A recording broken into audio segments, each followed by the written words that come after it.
जैसे आदमी मति करता है ऐसे गति को पाता है। मैं दुखी हूँ ऐसा एक 24 घंटे कोई विचार करे तो दुख के दरिया में डूब जाता है। मैं बीमार हूँ ऐसा भाव करे, मेरा कोई नहीं, मैं बीमार हूँ, तो वैसे ही हो जाता है। मैं बंधन में हूँ ऐसा चिंतन करे 24 घंटा तो पाएगा कह रहे बड़ी परेशानी। और मैं मुक्त हूँ इस प्रकार का भाव यदि दृढ़ कर दे तो मुक्त है। बंधन के भाव वाला बंध है, मुक्त के भाव वाला मुक्त है। ईसा के भाव वाला ईसा है, मोहम्मद के भाव वाला मोहम्मद का भक्त है, हिंदुत्व के भाव वाला हिंदू है, पारसी के भाव वाला पारसी है। सब भाव ही तो है। सारा विश्व भावना मात्र है, उसमें ठोस नहीं है, कोई सत्य है ऐसी बात नहीं। उसी परमात्मा की सत्ता से जो वृत्ति फुरती है और जैसे जैसी कल्पना होती है ऐसा सत्य हो भासता है। तो परमात्मा जो है शुद्ध है और उस शुद्ध परमात्मा में जो कलना हुई उस कलना से ही जगत भासता है। शुभ अशुभ, सत्य असत्य, ये कलना को जो मोड़ देता है वो साक्षात्कार कर लेता है। कलना को जो देख लेता है, कलना माना क्या? पूर्णा भावना। अब जब दुख आता है तो समझ लो कि दुख की भावना आई है, दुख तो कहीं है नहीं, दुख की भावना है। दुख कितना ही पड़े और तुम्हारा भाव नहीं उठता तो दुख नहीं डाले।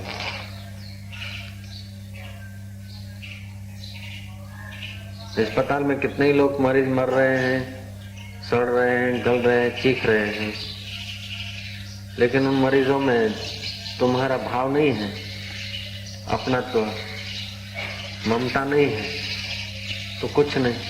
और जिसमें तुम्हारी ममता होती है, शत्रु में वैर होता है तो शत्रु जब बीमार पड़ता है कटता है, ऑपरेशन होते हैं आदि फैल होता है तो आपको आपकी चेतना में सुख का भाव पैदा हो जाता है। हर उससे बोले और जब मित्र को सुख मिलता है तो आपके अंदर सुख का भाव पैदा होता है। कि जगत भावना मात्र है। वेदांत पढ़ना चाहिए, वेदांत बुद्धि, लेकिन वेदांत सुनकर मनन करना चाहिए, नहीं तो रोते ही रहेंगे चाहे कितना भी ध्यान हो जाए। जब तक वेदांत का मनन नहीं होता, आत्मज्ञान का मनन नहीं होता, इस परमात्मा चेतना की कलना का रहस्य आदमी नहीं समझता, उस रहस्य में टिकता नहीं, तब तक ये कलनाओं के चक्कर में मारा फिरता है।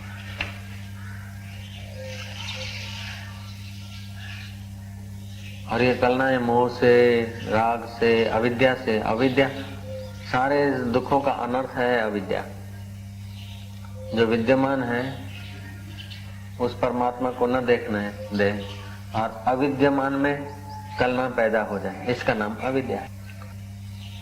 जरा ऊंची लेवल का है थोड़ा, ये समझे बिना परम शांति के द्वार नहीं खुलते। तो जगत फुरना मात्र है और जैसा जैसा फुरना करते ऐसा सत्य उभारता है। लीलावती का पति फुरना कर रहा है युद्ध होने का और उसका शत्रु और उनकी युद्ध हुई तो शत्रु का दृढ़ निश्चय था कि मैं जीतूं और मुझे राज्य मिले पृथ्वी का। लीलावती का पुरुष पति का विचार था ठीक है जीत लेंगे, नहीं तो भगवान के पास जाएंगे।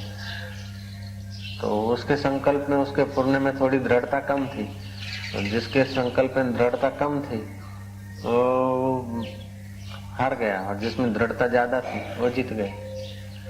लीलावती रोई और सरस्वती देवी प्रकट हुई, उपास्य देवी को पूछा कि मैं तुम्हारी पूजा करती हूँ फिर भी मेरा पति क्यों चला?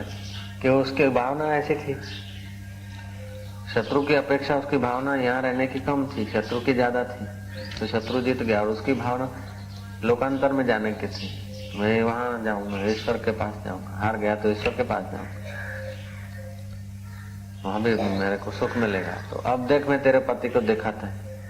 तो लीलावती का अंतवाहक शरीर लेकर सरस्वती आकाश में उड़ी और जहाँ उसका पति मरकर अपने भावना के अनुसार वहां भी वो देख रहा था। जैसे आप सपने में भावना के अनुसार राज्य देखते हैं, वजीर देखते हैं, तख्त देखते हैं, गादी नशीन अपने को देखते हैं जैसे स्वप्न में, ऐसे ही लोकांतर में उसका पति भावना के बल से देख रहा था। तब लीलावती कहती है कि ये क्या बात है, मेरा पति इधर कैसे, और ये सब वजीर और उनके इधर उधर के जय घोष करने वाले। बोले सारा जगत भावना मात्र है। उस चेतन परमात्मा ने जैसे जैसे आदमी भावना करता मरने के बाद भी ऐसे ही दिखता है। एक माई जा रही थी, मस्त फकीर थी, ब्रह्मज्ञानी थी माई। एक हाथ में उसे पानी था, दूसरे हाथ में आग थी। पंडितों ने पूछा, मुल्ला मौलवियों ने, कि कहाँ जाती है? उसने कहा कि मैं जाती हूँ तुम्हारे स्वर्ग को आग लगाने, तुम्हारे बिस्त को आग लगाने जाती हूँ, और तुम्हारे दोजक को जरा पानी छांट के ठंडा बनाने जाती हूँ। बिस्त को आग लगाने जाती हूँ और दोजक को शीतल करने जाती हूँ। मतलब वो फकीर मस्त फकीर थे कि तुम्हारा भावना में ही बिस्त है और भावना में ही दोजक है, तो इन दोनों को, जो दोजक की भावना है, दुख की भावना है, उसको पानी डालकर हटाती हूँ, और जिसमें सुख की भावना है उसको आग लगा के पूरा कर देती हूँ। भावनाओं से हम भ्रमित हो रहे थे, मैं स्वर्ग में जाऊं। फिल्म में भी तो भावना होती है, तब मजा आता है। हा हा हा हा हा हा हा, भावना ही होती है तभी मजा आता है। दुराचार में भी जब कुभाव होता है तब मजा आता है, सदाचार में स्वभाव होता है तब मजा आता है, और मौन में भी, एकांत में भी जब समझ का भाव होता है तो एकांत में मजा आता है। पापी आदमी को मजा नहीं आएगा, ना समझ आदमी को मौन में मजा नहीं आएगा। शरीर से तो चुप रहेगा, फिर भी मन से तो चलता रहेगा। तो मन के चलन को जो देखता है उसका मन रुक जाता है। भोला बाबा कहते हैं, मन मार देता धीर सो भवबंध से छूट जाए। जो मन को मार देता है, मन के कल्पनाओं को, संकल्पों को हटा देता है, संकल्पों को देख के संकल्पों से अपना पिंड छुड़ा देता है, वो उतर जाता है। बाकी तो कोई ईसा की भावना से ईसा का भगत है, कोई राम की भावना से राम का भगत है, कोई देवी की भावना से देवी का भगत है, कोई झूलेलाल की भावना से झूलेलाल का भगत है, कोई विषयों की भावना से विषयों का भगत है। तो विषयों का भगत विषय होता है, पामरों का भगत पामर होता है, देवताओं का भगत देवताओं तक जाता है, भगवान की आकृति वाला भगत भगवान की आकृति जैसे उसमें जाते हैं लोकांतर में। लेकिन जो भगवान की असलियत को जानता है वो भगवान की असलियत में समा जाता है। पहले जिस प्रकार का आपको ज्ञान होता है, जिस प्रकार की भावना होती है, उसी प्रकार आप पहुंच जाते हैं। भावना हुई मोटेरा आने से तो कहाँ अपना वो मैसाने से दूर गांव, कहाँ इधर। तो कलना जब संसार में होती है तो हम संसार में, जब दुख में होती है तो हम दुख में होते हैं। कलना जब रोग में होती है तो हम रोगी होते हैं। शरीर को रोग है और तुम्हारी कलना कुछ अच्छा चिंतन कर रही है तो आपको रोग का दुख नहीं होगा। राजेंद्र बाबू को फोड़ा हो गया था, राष्ट्रपति राजेंद्र बाबू, तो नस्तर रखने के लिए डॉक्टर आया, उसने कहा कुछ इंजेक्शन मारे आप, ऐसा क्लोरोफॉर्म का कुछ उपयोग करे शरीर पर, आपको पेन होगा नहीं तो। राजेंद्र बाबू ने कहा ठीक है, ऑपरेशन करना है करो, ऑपरेशन करने की तो मना नहीं है, लेकिन ऐसा है कि ठहरो जरा, मैं गीता पढ़ता हूँ, 2-5 मिनट छोड़ देना, मैं गीता पढ़ता हूँ, गीता में पढ़ते पढ़ते मैं अपनी भावना गीता के ज्ञान में स्थित कर दूंगा और तुम अपना ऑपरेशन कर लेना। राजेंद्र बाबू ने गीता पढ़ी, ऑपरेशन करने वाले ने जो नस्तर रखना था, छोटा सा ऑपरेशन करना था, कर दिया। जब गीता रखी तो बोला बहुत दर्द होता है। पूछा कि इतनी देर आपको, जब चक्कू घूम रहा था दर्द नहीं हुआ? बोले उस वक्त मेरी कलना भावना उधर ज्यादा थी, इधर कम थी। होता तो था लेकिन इधर गौण वृत्ति थी और वहां गीता में मुख्य वृत्ति थी। अब गीता छूट गई तो दोनों वृत्ति यहाँ आ गई। ऐसे ही जो ब्रह्मवेता महापुरुष हैं तो वे जगत में जब होते हैं, जगत के व्यवहार में जब उनकी कलना होती है, तो जैसे हम लोग हैं ऐसे ही वे लगते हैं। खाते हैं, रोते हैं, राग द्वेष खिंचाव तनाव, मेरा तेरा, ये वो सब हम में और उनमें तनिक भी फेर नहीं लगता, क्योंकि हम वहीं जीते हैं, वो भी वहां जीते हुए दिखते हैं, लेकिन उनकी जो कलना है, उनकी जो भावना है वो बाधित हुई है। उनका सारा जो व्यवहार है ना, भुने हुए बीज की तरह है। इसलिए उन्होंने जब तत्व साक्षात्कार किया तो पूरी अविद्या अपने कार्यों सहित बाधित हो गई। पूरी अविद्या जब कार्यों सहित बाधित हो जाती है तो फिर अविद्या के कार्य हम जैसे ही वे करते हुए नजर आते हैं। हो सकता है कि हम देखें तो उनमें आरोप भी करें कि हमारा मन एमना शो, फिर हमारा एमना करता हमें थोड़ा हारा चाहिए, ऐसा भी लगे।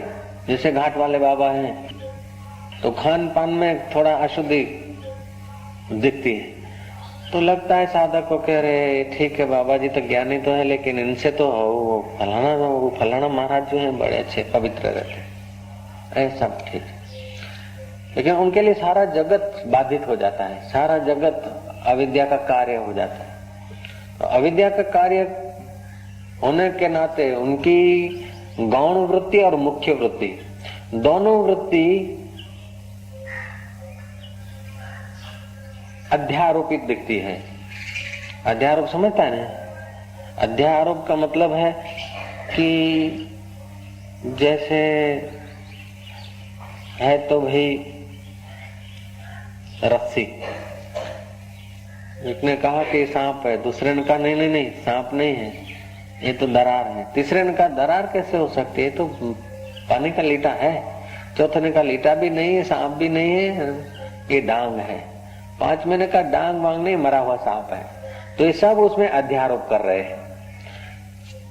अध्यारोप उन लोगों का इतना ठोस है, रस्सी वाले को रस्सी भासती है, सांप वाले को सांप भासता है, दरार वाले को दरार भासता है, सबको अपने अपने तर्क ठीक लगते हैं। लेकिन जिसको असलियत पांच भूत दिखते हैं वो समझता कि ठीक है जो तुम जैसे भावना करते ठीक है, बराबर है, तू भी सही है, तू भी सही है, तू भी सही है, तू भी सही है, लेकिन सही होने की तुम्हारी कल्पना है। जगत में ऐसा कुछ नहीं है जो यथार्थ हो। जैसी जैसी भावना होती, जैसी जैसी कलना होती, अष्टावक्र महाराज कहते हैं मुक्ता अभिमानी मुक्तो। मुक्त अभिमानी जो है, मैं मुक्त हूँ, चैतन्य हूँ, ऐसा जो भाव करते हैं, ऐसी जो कलना पक्की होती तो मुक्ति का अनुभव करते हैं। और मुझे ये नहीं मिला, मैं दुखी हूँ, तो वो दुखी हुए। अब मैं हिंदू हूँ तो हिंदू भासता है, मैं मुसलमान हूँ तो मुसलमान भासता है। इस अंतर्यामी आत्मदेव का ऐसा चमत्कार है कि जैसा जैसा भाव करो, जैसे जैसे वातावरण में रहो, जैसी जैसी कलना क्रिएट करो, ऐसा हो भासता है। हार तो नहीं जाऊंगा तो हार जाएंगे। ये नहीं है कि ज्यादा लोग जीते हैं, जीत सकते हैं, ज्यादा लोग जो होते हैं वो जीतते हैं, ऐसी बात नहीं है। कम संख्या के लोग हारते हैं, ऐसी बात नहीं है। कलना किसकी ज्यादा है, दृढ़ता किसकी ज्यादा है? जिनकी दृढ़ता ज्यादा है वो जीतते हैं, और जिनकी दृढ़ता कम है वो हारते हैं।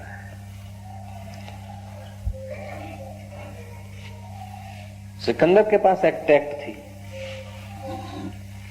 जर्मनी के सड़कों पर लोग घूम रहे हैं, अपने आदमियों को भेजा कि देखो जवान कैसे घूम रहे हैं, इनकी रीढ़ की हड्डी जरा कड़ी है कि झुकी है, झुके हुए चलते हैं या मर्दानगी से चलते हैं, सर्वे करो। आदमी ने सर्वे किया, बोले आदमी थोड़े झुके हुए चलते हैं, बोले इनके जीतना सरल है,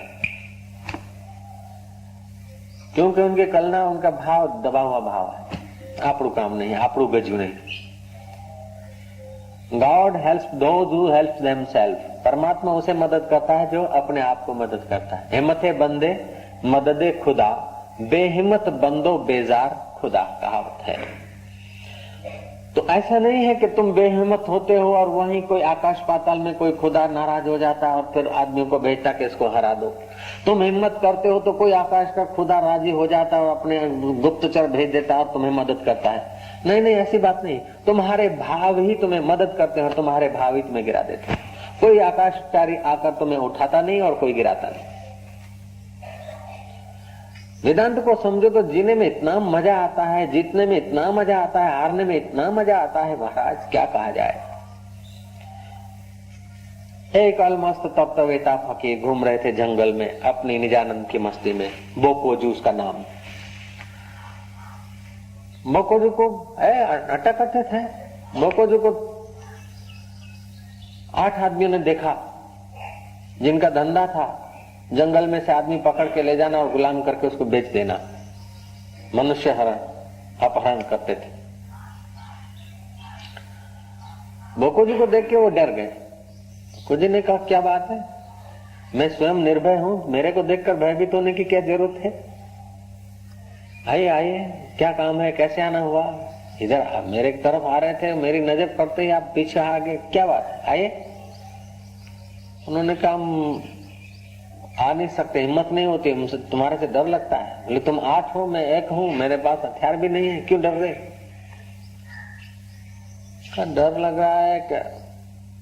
बस तुम मारोगे तो नहीं? बोले, मारेंगे नहीं, आए आए, न हम मारते हैं न मार खाते हैं, बताओ आओ क्या बात है। आए। बोकोजू ने पूछा, कैसे आए, क्या धंधा है, क्या करते हो, क्यों आए? बोले, धंधा हम क्या बताएं, हम आदमी पकड़ते हैं और उसको गुलाम करके बेचते हैं और हमारा इरादा था कि तुम्हें पकड़े, लेकिन तुमको देखकर हिम्मत नहीं होती तुम्हारे नजीक आने की। अब वो 8 आदमी है और गुंडे हैं, उनका स्वभाव है मनुष्य पकड़ना, अपहरण करना, लेकिन बोकोजू एक ऐसी सत्यता पर खड़े हैं जहां उनकी वृत्ति बूढ़ी हो जाती। बहुसंख्या से यदि होता तो उनके पास हथियार है, 8 आदमी हैं और बोकोजू अकेले हैं। बहुसंख्या सफलता का चिन्ह नहीं है, दृढ़ता सफलता का चिन्ह है।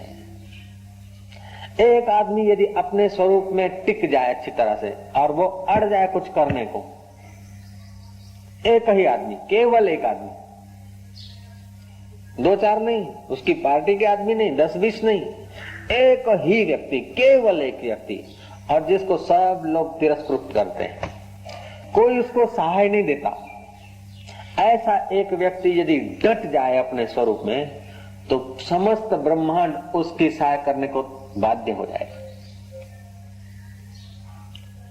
सारे दुनिया के लोग उसके पक्ष में होने को बाध्य हो जाएंगे, पहले हिलाएंगे, अब हिला नहीं तो, मैं डट जाने को कहता हूं, हिला नहीं तो सारा संसार उसको सहाय करने को बाध्य है। भोग में न हिला, स्त्री में न हिला, धन में न हिला और अपने असूल पर अडिग रहा तो दुनिया उसकी हाँ में लाने को बाध्य होगी ही। लाचार होकर उनको सहयोग देना पड़ेगा। कथा आती है पंचदशी में।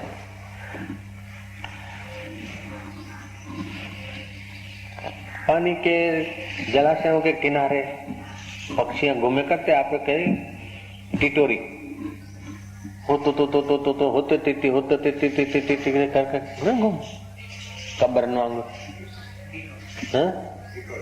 टिटोड़ी, गुजराती में टिटोड़ी कहे, सिंधी में लाए छातना। रहते थे समुद्र किनारे, उनके बच्चे आने फूटने के थे अंडे। टिटोरे ने कहा, चलो अपने दूर आज निकल चलते। टिटोरी ने बोला, हमारे बच्चे को क्या होगा, ये समुद्र तो तूफाने चढ़ता है, उसको तो पता भी नहीं कि हमारे बच्चे कैसे घसीट ले जाए, तो ये बड़ा लुच्चा है। टिटोरा बोलता कि पगली, मेरे होते हुए और तो अपने बच्चे वो ले जाए समुद्र और अपने बच्चे ले जाए, तो क्या नादानी की बात कहती है। बोले, आप क्या, ये तो इतना बड़ा विश्वास, इतना विश्वास। बोले, खबरदार चलो। कथा कहती है कि समुद्र का अभिमानी देव जो हंस रहा है कि ये टिटोरा को मेरे सामने टक्कर लेने की हिम्मत करता है, जानबूझ के उसके अंडे छुपा दिए।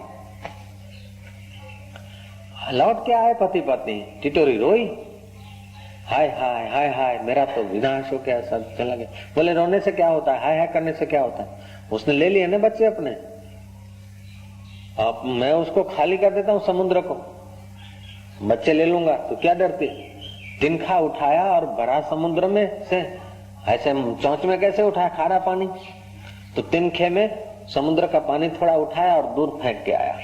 2-4 बार किया। पत्नी कहती कि ऐसे भी कोई समुद्र सूख सकता है, आप क्या कर रहे हैं। बोले, तू मेरे संकल्प में आड़ मत दे, तू यदि मेरी अर्धांगिनी है तो मेरा सहयोग कर, और नहीं तो दूर भाग। 2-4 बार उलेटा, पत्नी चालू हो गई, पक्षी आए, घूमे, मजाक किया कि क्या करते पागल, कहाँ समुद्र, कहाँ तुम, जरा समझ के तो करो, अकलमंदी तो करो। बोले अकलमंदी यही है कि अपने संकल्प करो नहीं, और करो तो फिर हटो नहीं, यही अकलमंदी है, दूसरी कोई अकलमंदी नहीं है।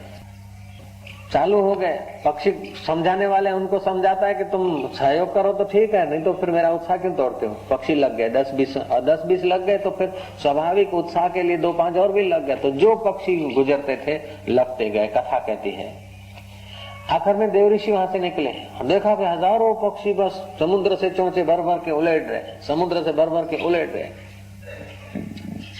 देव ऋषि नारद ने देखा कि बात क्या है, यहाँ का मुख्य कौन है तुम्हारे कार्यकर्ता। बोले कार्यकर्ता मुख्य वो है। नारद ने कहा क्या बात है। बोले ऐसे मेरे बच्चे इसने ले लिए, पहले तो पत्नी इनकार कर रही थी, पत्नी लगी, फिर दूसरे इतने हजारों आदमी लगे हैं, हजारों पक्षी हमारे लगे हैं, समुद्र को खाली करके ही छोड़ेंगे। नारद ने जरा बजाया कि भाई तुम जरा समझो, ये तुम्हारे बस की बात नहीं है, और आप क्या करते हैं, तुम्हारी चोंचों से कभी समुद्र खाली हुआ, जाने दो, तुम कहां और वो कहां। टिटोरा बोलता कि तुम संत होकर, देव ऋषि होकर हमारा उत्साह भंग करते, संत होकर हमें पिंगला बनाते। तुम्हारा तो दर्शन करके लोग, निरुत्साही लोग उत्साहित हो जाते हैं, नामर्दों में मर्दानगी आती है और मर्द परम मर्द हो जाते हैं, और आप हमें नामर्दी भर रहे हैं। गुरुजी क्षमा करें, ऐसा कौन सा मेरा पाप उदय हुआ कि आप हमें नामर्दी भरते हैं। नारद ने कहा नारायण नारायण, में नामर्दी नहीं भर रहा था, कितनी मर्दानगी छुपी है वो जरा टकोरा बजा रहा था यार। समुद्र खाली क्यों नहीं होगा, समुद्र को मत चढ़ा है, और जिसको मत चढ़ता है उसका तो मत टूटता ही, प्रकृति का नियम। अब तुम्हारे द्वारा ही टूटेगा। और इनके जो साथी थे उनको बोलने शाबाश है, लगे रहो। क्यों नहीं देगा बच्चे, देके ही रहेगा, मेरा आशीर्वाद। नारद चले, घूमते घामते वैकुंठ पहुंच गए, और पक्षियों के राजा गरुड़, तुम यहाँ वैकुंठ में आराम कर रहे हो, और तुम्हारी जाति के लोग बेचारे चोंचे भर भर के थके जा रहे हैं, तुम्हारे जाति के पक्षी सब परेशान है, और तुम यहाँ आराम की नींद ले रहे हो। पक्षियों के सम्राट, पक्षियों के राजा, आज तुम्हारी पक्षियों की पूरी यूनियन परेशान, और आप इधर, तुम्हारे होते हुए और समुद्र उनसे ऐसा बेवफाई करे। गरुड़ ने कहा पता नहीं। बोले फिर आपको तो पता ही नहीं, आपको ख्याल रखना चाहिए। गरुड़ को भर दिया प्राण। गरुड़ बोलता है ऐसा, समुद्र को मत चढ़ा है, मेरे होते हुए समुद्र मेरे पक्षियों को परेशान करे, मैं विष्णु का आदमी हूं, गरुड़ के होते हुए हमारे पक्षियों का अपमान हो जाए, how can be that thing. राय घुमाए, पांख आए कुपित होकर, समुद्र देखता है कि अब गरुड़ आ गया है, अब तो काम गड़बड़ है। गरुड़ की आराधना किया और बच्चे लाके रख दिए। तब से आध्यात्मिक शास्त्रों में ये दृष्टांत लागू पड़ जाता कि जो साधक हैं, जो ईश्वर के रास्ते चलते हैं, उनको टिटोरे पक्षी का सामने दृष्टिकोण रखकर घर से कदम उठाने चाहिए। कदम एक पहले रखे नहीं, कायर आदमी तो ईश्वर के रास्ते चले नहीं, और जब एक कदम रख दिया तो पीछे हटे क्यों। हमें हटा सके ये जमाने में दम नहीं, हमसे जमाना है, जमाने से हम नहीं। जमाना जड़ है, हम चेतन है। जमाना परिवर्तनशील है और हमारा आत्मा शाश्वत है। शाश्वत के नाद के साथ परिवर्तन को अपना परिवर्तन करना ही पड़ेगा। Nothing is impossible, everything is possible. नहीं થાય, આપણું કામ નહીં, આપણું ગજુ નહીં, એ તો બાયલા વેળા જેના ચિત્તમાં હોય એ પોતાના ચિત્તની વૃત્તિઓ પોતે જ કાપતો છે। संकल्प विकल्प, एक संकल्प करे और दूसरे संकल्प से उसको काट देता है। हम करीशू, नहीं થાય तो शक्ति हणाई गई अपनी। ऐसे बद्ध का जो अपने को बंधन में मानता है वो बद्ध है, जो अपने को मुक्त मानता है मुक्त है, जो अपने को हिंदू मानता है हिंदू है, वो मुसलमान मानता है मुसलमान। और यही कारण है कि मरने के बाद हिंदू को स्वर्ग दिखता है, मुसलमान को बिस्त दिखता है, हिंदू को नरक दिखता है और मुसलमान को दोजक दिखता है, हिंदू को अप्सराएं दिखती है और मुसलमान को हूरें दिखती है। तो जैसी जैसी इस चित्त संबित होती है, जैसा जैसा चित्त में इस आत्मदेव की सत्ता से पूर्ण दृढ़ होता है, ऐसा ऐसा जगत। जगत कैसा है? डोंट से अबाउट इट, इसके लिए कुछ मत कहो। जगत कैसा है कुछ मत कहो, देखने वाले का किस समय कैसा पूर्ण है, जगत ऐसा है। किसी ने भूत के दर्शन किए हैं, किसी ने रात को भूत देखा है, तो उसको झूठा मत मानो, क्योंकि उसने कल्पनाओं से सुना है और उसका मन, उसकी वृत्तियां नियंत्रण छोड़कर भूत की आकृति ले बैठी है। किसी ने रात को ईसा के दर्शन किए हैं, ईसा मर गए और बाद में उसको ईसा मिले हैं, तो सही कह रहा है। जो मर गए ईसा वो तो नहीं आया, लेकिन इसके मन में जो ईसा बैठ गया वो नियंत्रण खोलकर रात को खड़ा हो गया। किसी को कृष्ण दिख रहे हैं तो झूठ नहीं बोल रहा है। कृष्ण जो बंसीधर थे, जो मूर्ति दिखती है, वो मूर्ति तो अमूर्त में खो गई, लेकिन तुमने मूर्ति देख देख कर इस आत्मदेव की सत्ता से चित्त में मूर्ति फिट कर दी। तुमको वो कृष्ण मूर्ति मुस्कुराता हुआ, गुनगुनाता हुआ, गीत गाता हुआ, नजदीक आता हुआ दिखेगा। मीरा की कल्पना जब दृढ़ीभूत होती थी तो कृष्ण मुस्कुराते हुए नजदीक आते थे, और कल्पना जब विच्छेद हो जाती थी कुटुंबियों के कारण या वातावरण के कारण, या कल्पना एक जैसी रहती भी नहीं, तो कल्पना जब खो जाती तो कृष्ण अदृश्य हो जाते, फिर मीरा रोती। दर्शन दो घनश्याम, नाथ में दर्शन की प्यासी। अब दर्शन देने को वो आया नहीं था और दर्शन से हट भी नहीं गया, तो उसकी चित्त वृत्ति जब दृढ़ीभूत हुई तो कृष्ण का रूप लेकर आ रहे तो आते हुए देखे, चले तो न जाएंगे, वो चले गए। भागवत में प्रसंग आता है कि गोपियों ने श्री कृष्ण से प्रार्थना की कि अधरा अमृत का दान करो प्रभु, धरती इति धरा। जो पृथ्वी का सुख है वो धरा अमृत है, जो पृथ्वी पर न मिल सके, पृथ्वी के पदार्थों से, विषयों से जो न सुख मिल सके, वो है अधरा अमृत। 5 तत्वों के सिवाय, पंच भौतिक पदार्थों के सहयोग के सिवाय जो सुख है वो निर्विषय सुख है, अनआर्टिफिशियल सुख है। आर्टिफिशियल सुख तो रानियां लेती है, लेकिन हमें प्रभु ये आर्टिफिशियल सुख नहीं चाहिए, हमें अधरा अमृत का दान करो। और श्री कृष्ण ने बंसी बजाई, बंसी के नाद से उनकी चित्त की वृत्तियां जो फैली हुई थी वो एकाग्र हो गई। अब एकाकार हो गए तो आनंद आने लगा। आनंद आने लगा, किससे आने लगा? बंसी से नहीं, बंसी एक माध्यम बनी। बिखरी हुई तुम्हारी संबित, बिखरी हुई तुम्हारी वृत्तियां तदाकार हुई, और कृष्ण में श्रद्धा थी, भाव था। जहां श्रद्धा और भाव होता है वहां तदाकार वृत्तियां जल्दी होती। इसीलिए आध्यात्मिक जगत में शर्त रखनी पड़ती है कि श्रद्धा है कि नहीं है।